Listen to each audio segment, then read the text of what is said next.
8:09 y está con nosotros el doctor Freddy Rivera. Él es especialista en materia de seguridad y docente universitario. Doctor, como siempre, un gusto poder conversar con usted. La pregunta es que se ha planteado para la invitación a esta entrevista, ¿hacia dónde va el Ecuador con esos índices de inseguridad que estamos viviendo? Una tasa de homicidios y muertes violentas de 21, 22 por cada 100.000 habitantes. Bienvenido, buenos días. Buen día Alexis. Buen día a las personas que nos escuchan. A ver, esto es como ya ustedes habrán escuchado, observado, leído. Es bien complejo, es decir, y con esto no me estoy escudando en un lenguaje académico, no, hay que ir directamente a los datos, hay que ir a los indicadores y lamentablemente a las comprobaciones de la realidad durísima por la que estamos atravesando. Eso quiere decir que la tasa de homicidios, que obviamente ha subido en estos últimos años, es solo uno de los indicadores bien fuertes de la descomposición que lamentablemente estamos atravesando, pero además nos indica varios tipos, atrás de esto, atrás de una tasa fría estadística de homicidios, implica muchísimas racionalidades, de criminales, por supuesto, me estoy diciendo, pero también de déficit de política pública, de ignorancia, o simplemente de penetración o de cooptación del crimen organizado transnacional que muchos colegas, mucha gente, muchos analistas, unos sin saber, otros sabiendo el tema, han advertido, pero de manera muy amplia, como el país, me acuerdo que hace 10 años ya utilizamos el término ascenso estratégico del Ecuador en el crimen organizado por una serie de condiciones que hemos analizado anteriormente, pero que hoy, lamentablemente en los últimos 6 meses, diría yo, ya con el aviso del bombazo en Esmeraldas, era para que los cuerpos de inteligencia, y cuerpos entre comillas, e inteligencia entre comillas, tomen cartas sobre el asunto y se prepare una especie de plan. Obviamente esto tiene que ser reservado. ¿El bombazo al que usted se refiere, doctor, es el bombazo de enero del 2018 u otro? Porque ese fue el primero. Del 18. Ah, ya, estamos ahí entonces. El 18, cuando aparecen ese tipo de acciones, normalmente los servicios de inteligencia, digo servicios porque es un servicio para el Estado y para la gente, ¿no? Tienen que, obviamente, trabajar en el asunto y generar una investigación profunda en términos de trazabilidad para ver si es que hay alguna relación entre el explosivo que se utilizó en Esmeraldas con los que se están empleando actualmente en Guayaquil, en Durán, etcétera. Llama la atención, y yo voy a insistir en esto, Alexis, que lo que existe de parte de este ineficiente e incompetente gobierno es pura demagogia seguritaria. Lamentablemente, las acciones de demagogia seguritaria los conduce a una serie de huecos y errores que se pagan lamentablemente en términos de vidas humanas. Eso implica que no hay una coherencia, ¿no es cierto?, entre las acciones y el discurso. Me llama la atención, y por eso hablo de demagogia, que el ministro Carrillo diga que hay que hacer una Secretaría de Inteligencia en Santa Elena, Por favor, o sea, eso es de pura y burda demagogia. Y lo mismo le fue a decir a la alcaldesa de Guayaquil, Secretaría de Inteligencia solo para Guayaquil. Es que eso, perdónenme, es una estupidez supina estupidez, porque hay un ente controlador que funciona mal, desde luego, pero hay, que es, ¿no es cierto?, el Centro de Inteligencia Estratégica de Ecuador. Lo de estratégica también entre comillas, ¿no?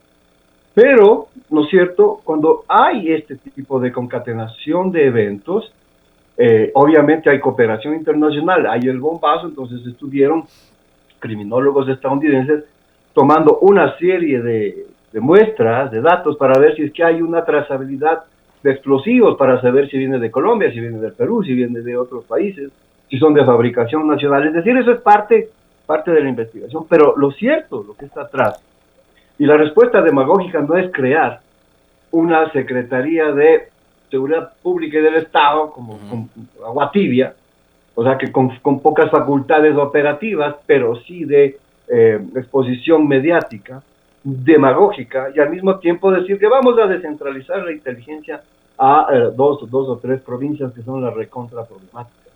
Cuando saben que directamente lo que está ahí en juego es la porosidad, por decirlo suave, pero la cooptación del Estado ecuatoriano de muchos segmentos que van desde hacerse loco en la aduana hasta alterar informes externos de reporte del país como caso nacional, atraviesa una serie de factores que no lo quieren mencionar, obviamente, porque tiene consecuencias internacionales, que es sí, el país está lamentablemente permeado por el crimen organizado internacional y los últimos 2 años sustancialmente la justicia, que tiene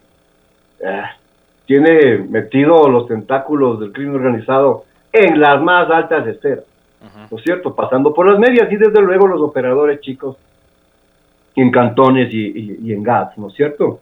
Y entonces acá lo que lamentablemente tenemos es un abonamiento de incapacidades, de ineficiencias, de demagogias, que lo que hacen es conducirnos a una especie de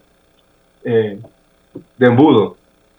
Es que con las perspectivas, con los análisis y estudios que hemos hecho, yo les decía a mis estudiantes en el doctorado, vamos a estar en una situación media entre México y Colombia, que es nada deseable para la situación del país, ¿no? Ahora, doctor, uno regresa a ver las redes, porque para las redes son buenazos, tiene el presidente, me imagino, un álbum de fotos muy nutrido, ¿no? Porque está siempre en las redes poniendo fotos, ya ve que usted, para él más importante que ir al Cristo del Consuelo fue ir al estadio del Barcelona, por ejemplo, y eso yo lo cito así y lo digo de manera irónica y sarcástica, porque es indignante. En la misma ciudad, el presidente evitó asumir su responsabilidad de jefe del Estado y no ir, ni siquiera aparecerse después de lo sucedido en el feriado de agosto, pero estuvo en la misma ciudad en un evento con flashes, con periodistas, con el presidente de la Conmebol, anunciando que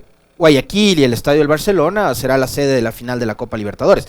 Pero así como pasó eso esta semana en Guayaquil y este mes, pasó que los Estados Unidos vienen siendo el principal aliado en la lucha contra el narcotráfico y se les ha entregado una base en Galápagos y hay acuerdos y el embajador ha dicho les vamos a donar unas impresoras y no sé qué otras cosas, bueno, no sé cuánto ayuda eso, pero para la seguridad y tal, y se fue el presidente con una comitiva extensa entre funcionarios públicos y empresarios privados a Israel, en donde dijo que ya estaba un convenio de seguridad. Pero, ¿cuáles son los resultados de toda esa parafernalia de los viajes, de la demagogia esta del acuerdo con Israel, de que Estados Unidos, nuestro principal aliado? ¿Cuáles son esos resultados? Porque por último, y fíjese usted, hace unos días conversando con Correa, él decía, bueno, yo soy economista, no era un hombre, digamos, conocedor de todas las materias, pero yo lo que hacía era rodearme de gente que sí sabe, pues. Pero si acá puso a la señora Vela de ministra del Interior, o de gobierno, y la señora Vela en su primera entrevista dijo, bueno, es que yo no soy una experta en seguridad, y ahora crea la Secretaría de Inteligencia y pone a Diego Ordóñez, entonces todo esto, sumado los viajes, los acuerdos que han firmado y tal, y los nulos resultados, ¿cómo debemos entender y procesar los ecuatorianos, doctor? A ver, pero sigue existiendo las vendedores de humo, buenos empresarios vendedores de humo y de demagogos. A ver, cuando se firma una carta de intención, un convenio o un acuerdo, normalmente eso se traduce en un plan de acción operativa. Y eso se mide. O sea, a ver, vamos a comprar en Israel equipos, perfecto. Obviamente habrá cosas de reserva que no se puede decir públicamente.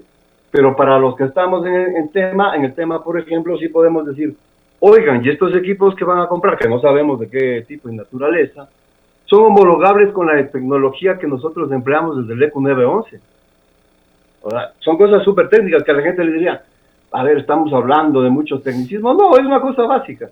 Si el software de las cámaras que van a poner o de los equipos de interceptación para la triangulación, para interceptación de llamadas, celulares, son homologables con los que utilizamos, obviamente que tiene tecnología y base china, son homologables con eso, ¿sí o no? Aquí no hay que darse las vueltas.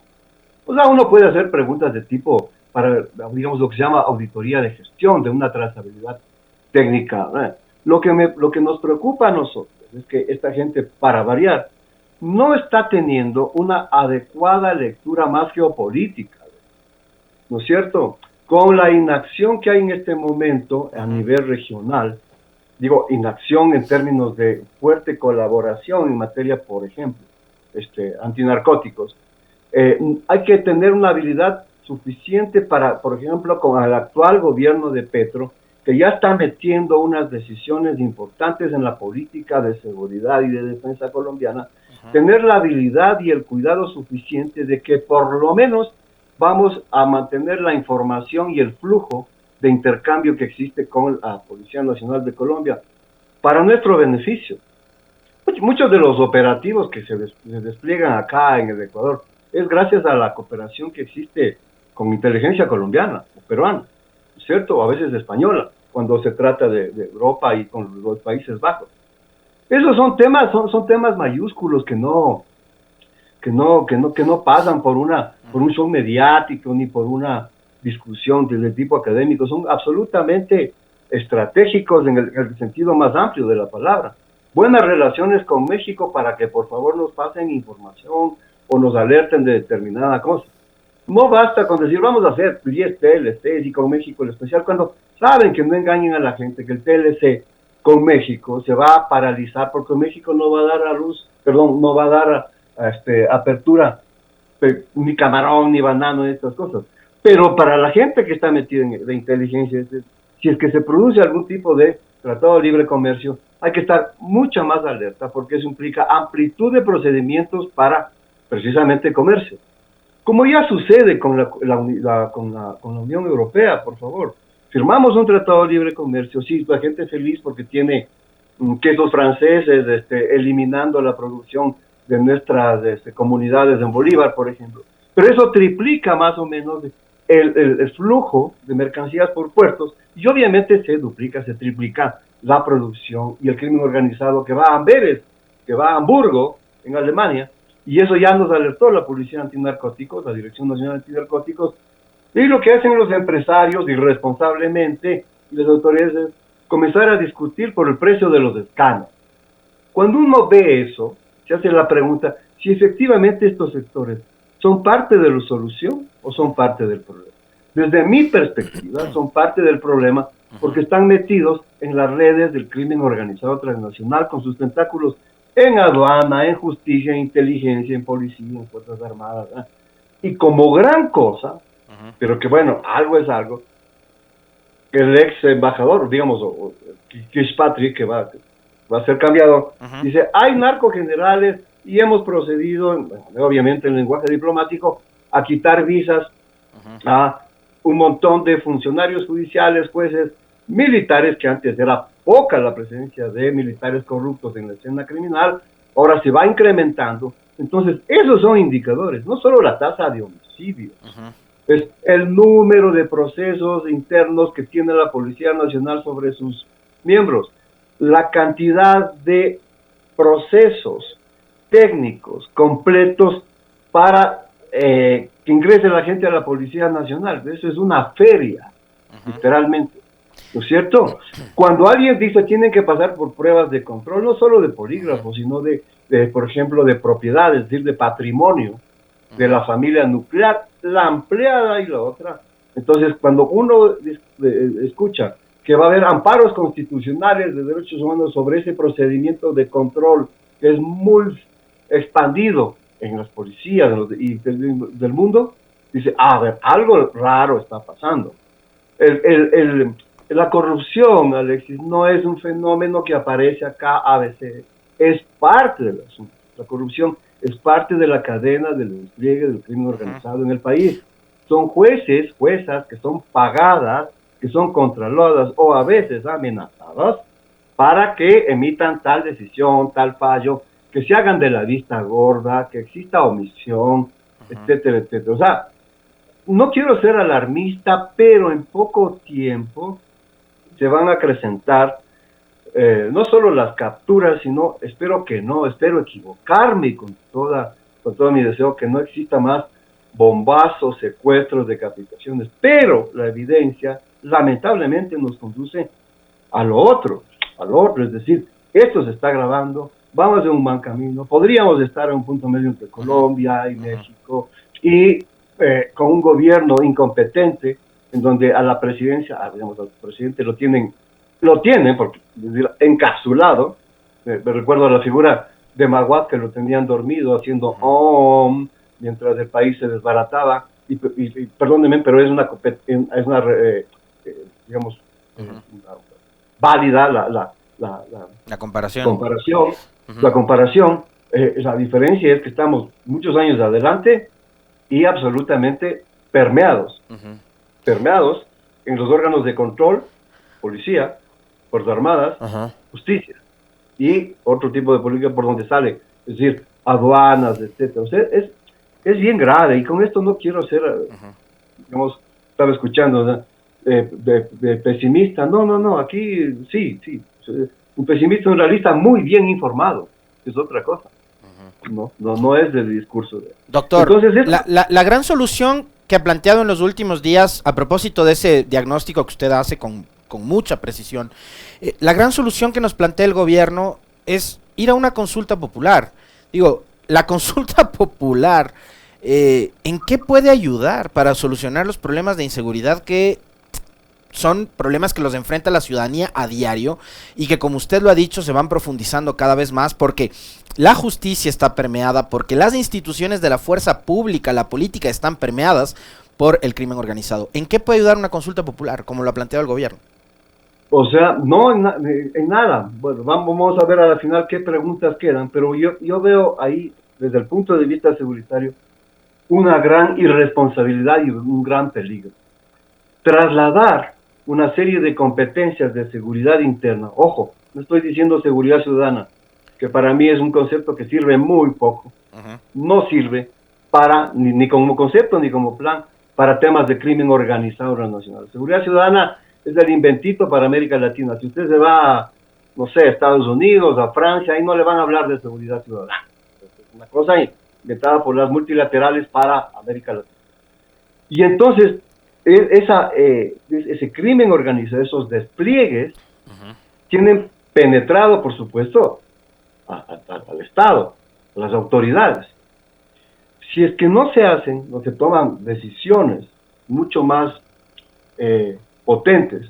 Por ejemplo, les voy a sugerir una cosa, y he puesto en otros lados este ejemplo. Hace años atrás en Guatemala se constituyó una unidad de investigación con todas las potestades que se puedan imaginar, con concurso de servicios de inteligencia y incluso de multilaterales, para tratar de parar, pero en los primeros momentos, de diagnosticar y ubicar bien dónde era el problema de corrupción, pero básicamente de crimen organizado y corrupción en Guatemala. Eso se hizo, aparecieron unos excelentes informes, pero era tan grave la cosa, que la misma clase política, en donde obviamente estaban muchos medios de comunicación, rezagos de violadores de derechos humanos, los chafas que les dicen que es el ejército guatemalteco, la policía, era tan penetrante la cosa, que se pusieron de acuerdo en una especie de pax mafiosa y se volaron esa comisión. Pero por lo menos los 2 primeros años cuando funcionó, tuvo todas las potestades de investigación abiertas, con mucha gente obviamente externa, no guatemalteca, y perdón que ponga este ejemplo porque es el más práctico los últimos años, y dijo, la PUS está aquí, en justicia con tal, en el ejecutivo con tal, en el legislativo con otros tantos, en justicia cae, y fíjense eso, presentó una radiografía tan fuerte que asustó al propio Estado y dijeron, no, hasta aquí no más, y de ahí vinieron todos los procesos en contra. Creo que nosotros sí podríamos hacer eso. Obviamente si es que hay voluntad política y obviamente si es que también hay el deseo de multilaterales a través de Naciones Unidas, de la misma oficina contra la droga y el delito, gente experta que la hay, gente externa al país, externa, que entren a los archivos que ellos les dé la gana para investigar los temas que crean pertinentes, una oficina adscrita a un organismo internacional y con todas las probidades obviamente porque debe haber una comisión, una representación del Ejecutivo, para que en el Estado ecuatoriano se abran o entren, digamos, a investigar todas estas cosas. ¿Por qué no lo hacen? Sencillo, la respuesta es sencilla. Porque no le interesa a la judicatura, porque va a salir toda la podredumbre. Ni aduanas, porque se les caen los negocios, el sector empresarial chueco, con los ciegos, los mudos, los sordos que hacen evaluación en aduanas, con los ciegos, los mudos, los tontos, los sordos, que no hacen análisis adecuadamente financiero en la unidad de análisis financiero, que se hacen los tontitos en el registro de la propiedad, que se hacen los tontitos en el SRI, que tiene muchas facultades de investigación, sobre todo para calcular entre el lavado, o sea, el enjambre, no, pobres avispas son más sanas, en esta red podrida, por decirlo menos, ya estamos hasta el cuello, pero eso no se quiere ver. En los medios de comunicación, por eso a mí me invitan, yo no digo porque quiero, seguridad ciudadana, no voy a hablar sobre lo último, porque eso estamos hasta la coronilla, ya sabemos. Pregúntenle, llamen a un tipo de las aduanas, ¿por qué usted, señor, está discutiendo con el legislador tal sobre la incompetencia de tener un escáner de $3 millones para acrecentar por 3 el monitoreo que se tiene sobre los containers que salen a Hamburgo? ¡Pum! Pregunta técnica, se acabó. No van a asistir a ese medio a contestar esa pregunta, porque se están develando, ¿sí? Alguien que venga del CIES, cuando pueda hablar un poco mejor, por supuesto, el señor Cobo, y tenga que armonizar un poco más de concatenación argumental, racional, de ideas, y de razón el señor Cobo, si quiere un medio, si no en la asamblea, de cuáles son las acciones del plan de inteligencia preventiva para detectar y neutralizar las bandas que ya han caído, lamentablemente, en acciones narcoterroristas, porque estos sí son acciones terroristas, pero no, esas preguntas no se hacen. A nivel legislativo, viva la fiesta. Entonces, eso es parte, Alexis. Yo lamentablemente tendría que decirle que el panorama es muy feo, en una situación además de campos discursivos, narrativas, de lo blanco y lo negro. Es decir, todo lo que se hizo anteriormente, si está vinculado con Correa, pero ahí fue el inicio del acabose del país, ¿no es cierto? Mientras que el escapado en tierras guaraníes no hizo nada, destruyó el sistema entre comillas, de prisiones, desvinculó, dejó de hacer monitoreo sobre la misma policía, la otra señora oída en Estados Unidos generó una porosidad del mismo crimen, claro, Romo, del mismo crimen organizado dentro de su propio ministerio. Entonces, cuando se pone en blanco y negro la cosa y hay oídos sordos, es bien difícil que la gente acceda y tenga una apertura incluso mental. Análisis un poquito más complejos, ¿no? Decir, a ver, estos temas tabú no nos compramos, no chupamos el dedo y vamos por otro lado. Y hay pocas voces que pueden, digamos, hacer no solo un análisis, no propuestas bien concretas. A nadie se le ocurre ese tipo de cosas que le estoy diciendo, salvo la irresponsabilidad, armemos, compremos, pongamos sobre las cámaras, que es las típicas salidas, sobre todo de los rezagos social cristianos en Guayaquil, ¿no? O sea, o liberemos el porte de armas, como ha sido también parte del discurso social cristiano. Claro, exacto. O sea, en ese tipo de esquizofrenia que llamo yo, entre liberemos el porte de armas, seamos antiaborto, pero al mismo tiempo pidamos que regrese la base de Manta. O sea, son estupideces, porque está recontra demostrado. Y en esa coyuntura, doctor, usted ya se refirió hace un momento, pero sí quisiera como profundizar el asunto de, a través de la consulta popular, pretender trasladar la responsabilidad del manejo de la seguridad a los gobiernos locales. En un país como el nuestro, ¿eso podría ser funcional, podría ser una solución, o podría volver incluso más caótico esto? Absolutamente más caótico, pero además están inventando el agua tibia. Los consejos sectoriales de seguridad, los cantonales de los municipios, ya existían.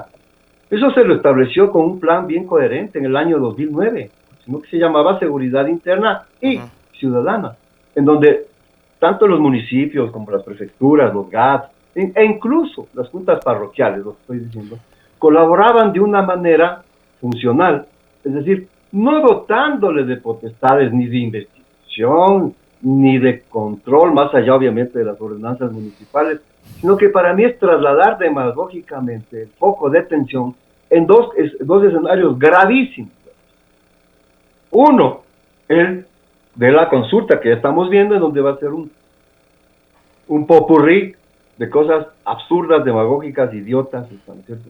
Pero lo más grave que va es que se construye un escenario de traslado de responsabilidades para que en esos sitios en campaña, ¿no es cierto?, para alcaldías, para GAS, parroquiales, afloren nuevamente los caciques de siempre, con medidas absolutamente absurdas, ¿no es cierto?, represivas, incluso con populismo penal, para quedarse, acceder o mantenerse en eso.